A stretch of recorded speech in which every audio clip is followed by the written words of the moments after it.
touch of your lips, dear, but much more for the touch of your whips, dear. You can raise welts like nobody else as we dance to the masochism tango.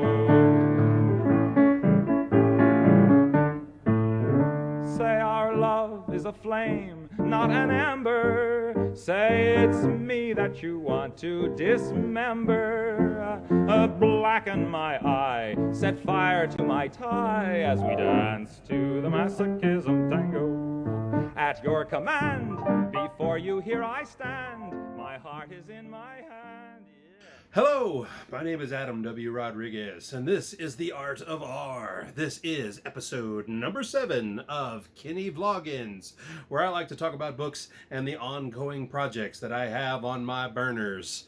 Let's talk about the projects very briefly. You know, sometimes when you have a couple of ladies painting nipples onto your bodysuit for your disco Dracula performance, you think to yourself, you know, life ain't perfect, but life ain't bad. How's that going? You living all right? Living the good life.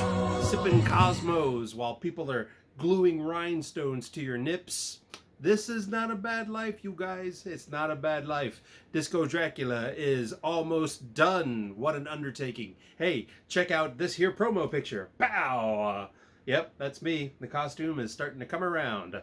When it is up on May 5th and afterwards and ongoing, I plan on continuing to vlog about it. Now, let's talk about some of the discoveries I just recently made that are awesome. And that is that we just got a free little library, or a little free library.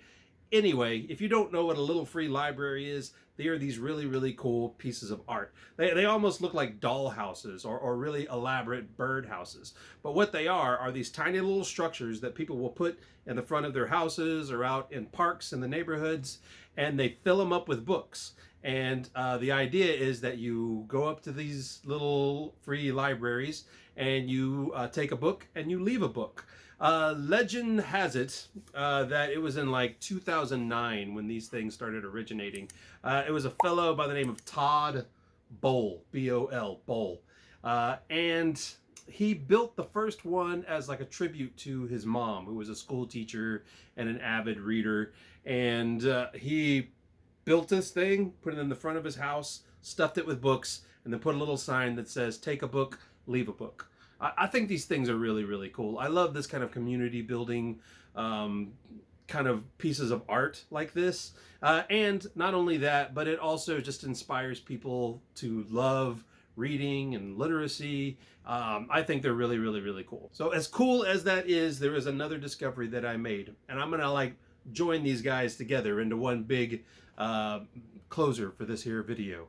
The second discovery I made is about a man named Tom Lehrer.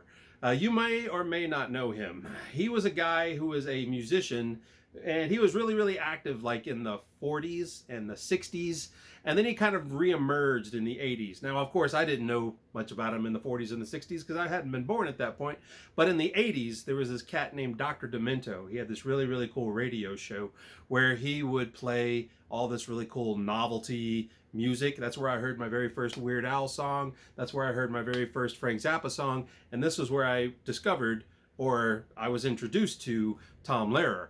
Tom Lehrer was a professor of mathematics and musical theater. He was an academic. He wrote a lot of papers about math and stuff like that. He was a really, really amazing person. He's still alive today. He's 95 years old.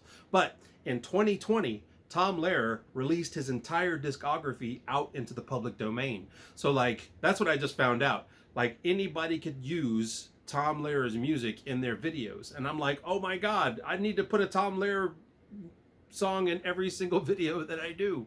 But I want to be careful about it, you know, I want to be precise. So this particular song is a song that makes me think about spring, and here we are in April. Actually, Tom Lehrer was born April 9th, 1928. So like, it's even more relevant, right? So we have this song about spring that Tom Lehrer wrote that's going to underscore my little jaunt out into my neighborhood where I'm going to go searching for this free little library. I'm going to take my dog and we're going to enjoy a nice day on this kind of cloudy, dreary spring afternoon. So let's take a quick break from me sitting here talking and go out on a little field trip, shall we? Take it away, Tom.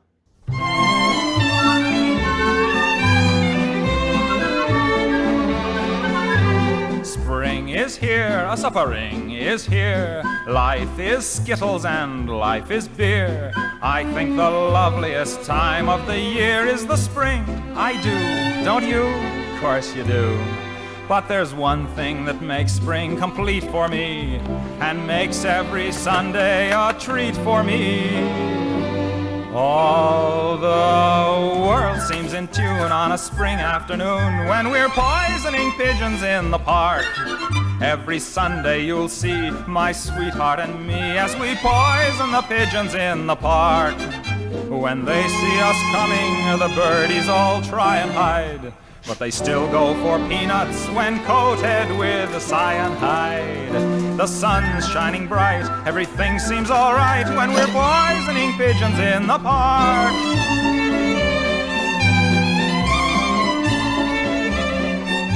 We've gained notoriety and caused much anxiety in the Audubon Society with our games. They call it impiety and lack of propriety and quite a variety of unpleasant names. But it's not against any religion to want to dispose of a pigeon. So if Sunday you're free, why don't you come with me and we'll poison the pigeons in the park. And maybe we'll do in a squirrel or two while we're poisoning pigeons in the park. We'll murder them all amid laughter and merriment, except for the few we take home to experiment. My pulse will be quickening with each drop of strychnine we feed to a pigeon. It just takes a smidgen to poison a pigeon in the park. Wow, check it out. I mean, it's a handmade piece of art. It's this cool bit of woodwork and painting and shape. It's lovely.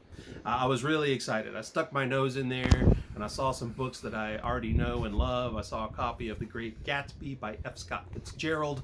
I saw a copy of Dirk Gently's Holistic Detective Agency by Douglas Adams, both books that I have actually read.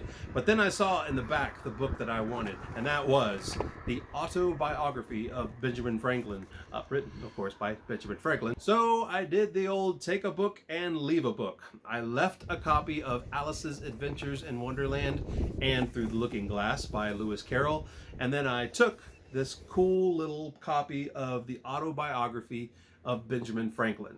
I was really happy to actually interact with a free little library. I think those things are super cool. Hey, tell me about your experience if you've ever interacted with one or left a book, take a book from one of these things. I'd like to hear about that in the comments as well. But these kind of things excite me.